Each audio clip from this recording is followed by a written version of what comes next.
Hi everyone, Theme Park Tracker here with yet another West Coast Racers update. We're starting things off right in front of the green fences. Not too much has changed since the last update. The planters and tables off to the right are still the same, but they did add light poles, which you'll see later in the video. Behind the green fences we have new signage for the candy shop, to the right of Twin Charge Tacos in the purple building. This sign is pretty massive, and I think it's just the purple panels around it that make it seem so big. I was not expecting them to put a sign up here, so this is very exciting. Now, since Twin Charge Tacos and the candy shop have signage above the roofs, then that leads me to believe that the orange building off to the right will feature the same thing. Looking past the fences, we are greeted with a switchback queue.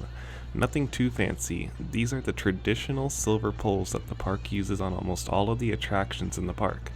The gray planter box that goes around the queue is coming along together. They have dirt in the middle, probably some irrigation system to ensure the plant survives as well. It's only a matter of time too before they start adding plants here. They probably won't be anything big like trees since there will be a shade structure right above the queue. Probably just some shrubs and flowers will go here.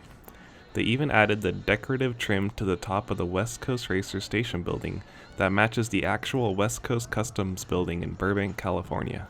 This will eventually be painted black to match the rest of the building, and I can't wait until they add the big W letter to the side of the building. That'll really tie it all together and complete the station. The station building keeps changing as every day that goes by, and it's nice to see it matching the concept art. We can see that they have connected 2 of the cars to make 1 train, out of the 3 they have planned. Right now it's just the cars, and they still have to add the decorative pieces to the train such as the front and rear bumpers to make it look like a car. I know a lot of you are thinking, when is this thing going to start testing? And hopefully, it's soon. I imagine all the pull-throughs have been completed, or else they wouldn't have connected these cars together. I have a feeling they're going to be doing testing at night when no one can see it, just like the first few days of test runs for Hang Time at Knott's Berry Farm, were done at night when everyone was sleeping. I don't think any real testing has been done yet, as the cars have just been connected, and they are still working on the wiring for the launches. Plus, the ride operator booth hasn't been finished being built. It's going to be right above the gray staircase in that part that sticks out from the building.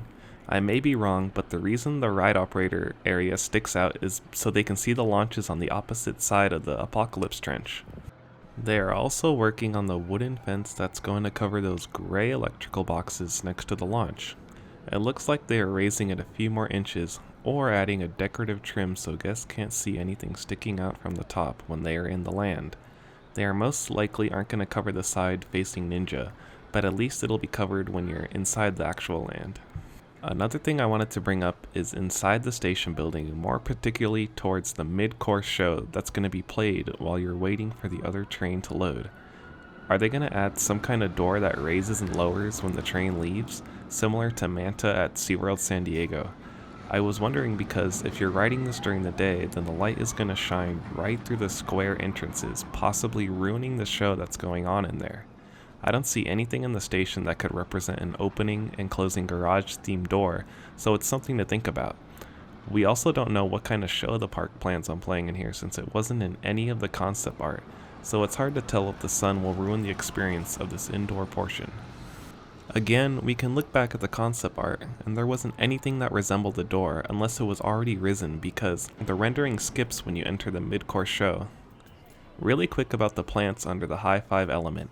They added a few more rocks, but other than that, it's still a few plants that were here last week. I actually think this area would look neat with those desert-type plants they have sitting around. Hopefully they add some more of them before the ride opens because it'll look really good. Last thing I wanted to point out is the area under Revolution, which usually gets covered by artificial snow during Holiday in the Park, and I don't see it yet this year, just the blanket-looking sheets they put all over the place. Holiday in the Park starts today, November 23rd, so it's weird to see it missing on opening weekend.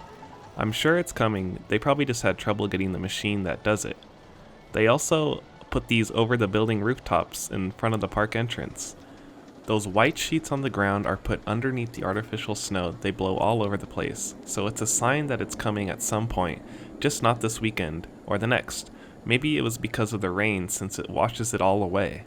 It's gonna rain all Thanksgiving weekend, so they'll probably wait until then to put it all up. Magic Mountain does a great job with Holiday in the Park, and I can't wait to see what they did this year. Well, that's all for this update. Thank you so much for watching, and please subscribe to the channel for more updates on West Coast Racers at Six Flags Magic Mountain.